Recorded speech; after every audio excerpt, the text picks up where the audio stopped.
happened to waterbeds? For a limited time, $189.99. Daddy, can I have a waterbed? Please, Daddy, can I have a waterbed? Hey guys, I'm Martin here from Mattress Clarity, and I've spent way too much time reviewing mattresses over the years, but I've never gotten to sleep on a waterbed. The powers that be just wouldn't allow it. But all that is about to change. I finally got my waterbed.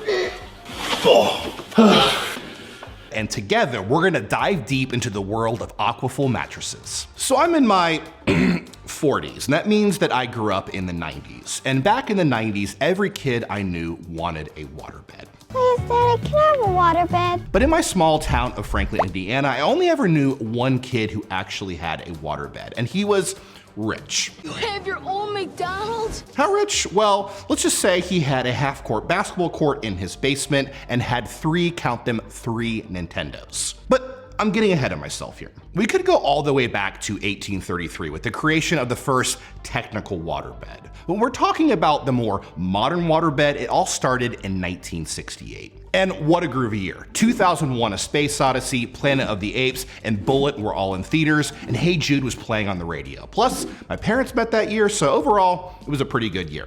Now, it's also the year that a young design student named Charles Pryor Hall created what he called the liquid support for human bodies. And by 1971, he had a patent. The late 60s and early 70s were right smack dab in the middle of the sexual revolution.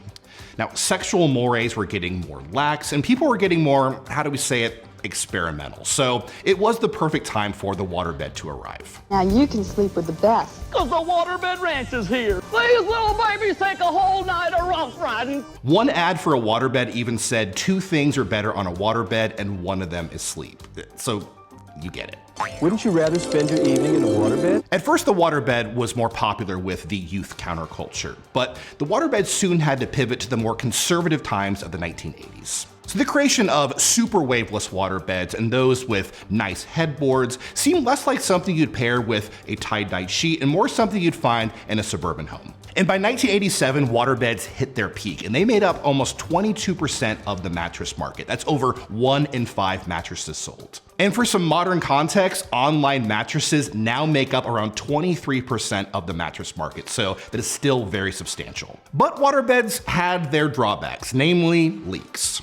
And a lot of apartment complexes and rental spaces did not allow waterbeds, and they still don't today. And the advent of new types of mattresses, namely memory foam, helped to push waterbeds out of the market. And they took a lot of maintenance. You actually had to heat the waterbed. You still need to heat waterbeds. Otherwise, you're sleeping on a big cold bag of water.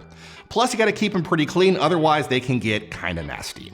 So you can still buy waterbeds today, but they are nowhere near as popular as they used to be. But based on everything we now know about spinal support and general sleep hygiene, it makes sense. They're not the best option for most types of sleepers. But if you do want more information about waterbeds, their pros and cons, head over to mattressclarity.com for the full written article, and you'll also find some great money-saving coupons.